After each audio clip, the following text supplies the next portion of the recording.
আসসালামু আলাইকুম। Daily moment চ্যানেলে সকলকে ওয়েলকাম করছি। আশা করি সবাই ভালো আছেন। আমরাও আল্লাহর রহমতে অনেক ভালো আছি। নতুন আরেকটি ব্লগ নিয়ে চলে আসলাম আপনাদের সামনে, যেহেতু অনেকদিন পরেই ভিডিও আপলোড করছি। তো এটা ছিল হচ্ছে মে মাসেরই একটা ভিডিও, বাট আজকেই আপলোড করছি। এটা হচ্ছে মাদারীপুর, আমার ভাই আর কি বাসা এখানে। বাসা বলতে চাকরি সূত্রেই আর কি ওখানে ফ্যামিলি নিয়ে আছে, তো আমরা ওখানে বেড়াতে গিয়েছিলাম। তো এটা বিকেলবেলা ছিল। বিকেলবেলা আসলে এখানে একটা লেক আছে, এই যে লেকটা, এখানে মানে এত মানুষের ভিড়, আর লেকটা অনেক বড় এবং হচ্ছে মানে সবসময় মানুষের একটা যে সমাগম থাকে সেরকম। তো আমরা হাঁটতে হাঁটতে যাচ্ছিলাম, সামনে হচ্ছে সেলফি টাওয়ার আছে ওইদিকে ওই আর কি। এটা মেবি মনে হয় 6 তলা ছিল। আর এটা এখানে হচ্ছে রাতের যে পরিবেশটা সেটা আরও বেশি ভালো লাগে। চারিদিকে অন্ধকার, দেন আবার হচ্ছে মাঝখান দিয়ে লেকের আশপাশ দিয়ে লাইট জ্বলে, এবং মানে আসলে মনে হয় যেন একটা মেলা আর কি। সবসময় যেন এখানে মেলাটা বসে, কিন্তু এটা রাত্রের দিকটাতে আরও বেশি হয়, বেশি সমাগম থাকে আর কি। তো এখানে হচ্ছে সেলফি টাওয়ারে বাচ্চারা উঠবে। তো আমি আর আমার ভাইয়ের ছেলে আর আহিম তাসবিদ, আমরা 3 জন উঠছিলাম। আর সেলফি টাওয়ার থেকে একটু ছবি উঠে আমরা এখন চলে যাচ্ছি সামনে একটা পৌর পার্ক আছে, পৌর পার্কে। তো আমরা যেদিন গিয়েছিলাম তারপর দিন আর কি নির্বাচন ছিল ওখানে। উপজেলা যে নির্বাচনটা এখন সব জায়গায়ই হচ্ছে, তো এখানে হচ্ছে বিজেপি এবং অন্যদের একটা হচ্ছে যে আমরা কি বলি একটা র্যালি বেরোচ্ছিল আর কি, র্যালি করছিল ওনারা। তো আসলেই আপনার মাদারীপুর টাউনটা অনেক সুন্দর, আর মানে সব রকম আর কি প্রোটেকশন এখানে আছে। টাউনটা ছোট, বাট প্রোটেকশন ব্যবস্থা অনেক ভালো।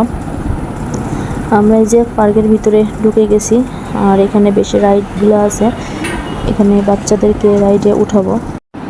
এখানে ওরা আর কি একটা রাইডে উঠে পড়েছে। আর এটা হচ্ছে আমার ভাইয়ের ছেলে, আগের ভিডিওতেও ও হচ্ছে ছিল যে কোনো একটা ভিডিওতে।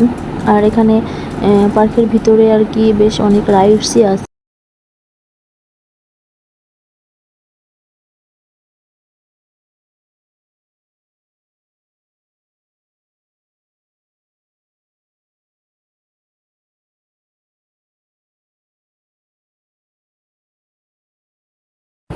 চলুন ওদের সাথে সাথে আমরাও একটু এনজয় করি।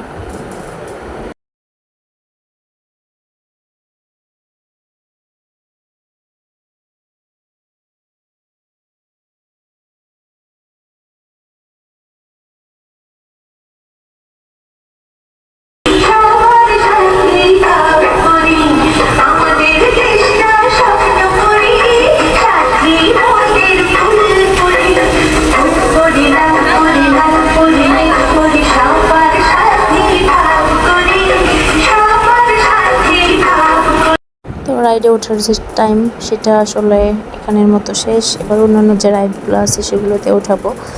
আর এখানে সিস্টেমটা হচ্ছে যার যার বাচ্চা আর কি, সে সেটা হচ্ছে তার বাচ্চাকে দেখার জন্য পাশে থাকতে পারে।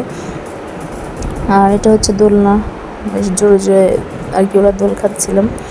ওদের দেখে মনে হচ্ছিলো যে মানে আমিও একটু খেলি, তা আমার তো আর সেই সময়টা নেই আর কি। তো ওরা খেলছিল দেখে বেশ আনন্দই লাগছিল। আর এখানের একটা দেখলাম, পৌর পার্কে মানে প্রত্যেক প্যারেন্টসরা তার বাচ্চাদেরকে নিয়ে সন্ধ্যার দিকে একটা মানে অবসর সময় কাটাতে এসছে।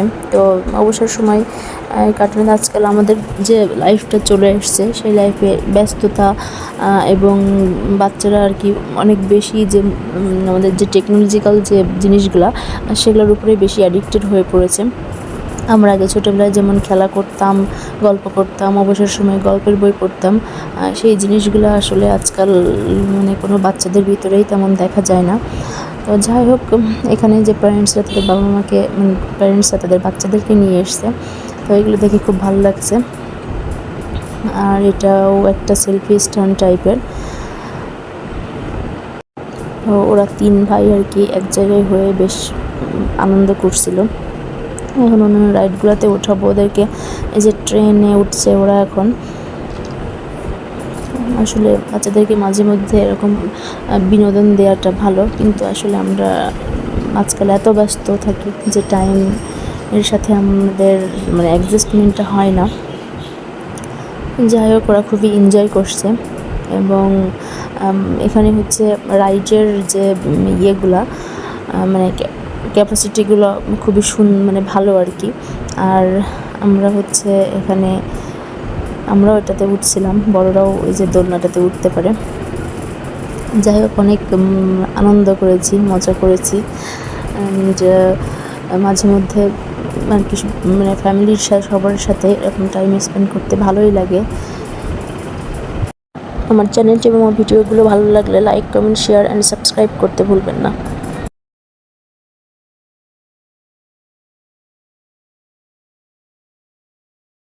তো আমরা রাইডটা থেকে নেমে পড়লাম, আর বাচ্চারা এখন একটু দোলনায় উঠেছে। আর ওরা আবার হচ্ছে যে নাগরদোলা, এটা ওঠার জন্য বায়না ধরছিল। তো আসলে আমি নাগরদোলায় উঠতে খুবই ভয় পাই, আমি আর তাসবির। সো আমি ডিসিশন নিয়েছি আমরা দুজন উঠবো না। আহিয়ান উঠেছে, আহিনের বাবা, আর মানে গোলু যে আমার ভাইপো, ও উঠেছে।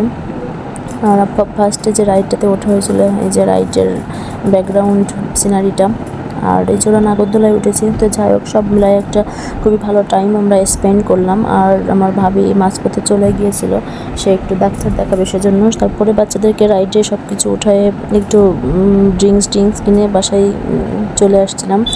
তো যাই হোক, সবাই ভালো থাকবেন, সবাইকে ভালো রাখার চেষ্টা করবেন, আমাদের জন্য অনেক বেশি বেশি করে দোয়া করবেন। নতুন আরেকটি ব্লগ দেখার আমন্ত্রণ জানিয়ে এখানেই শেষ করছি। আল্লাহ হাফেজ।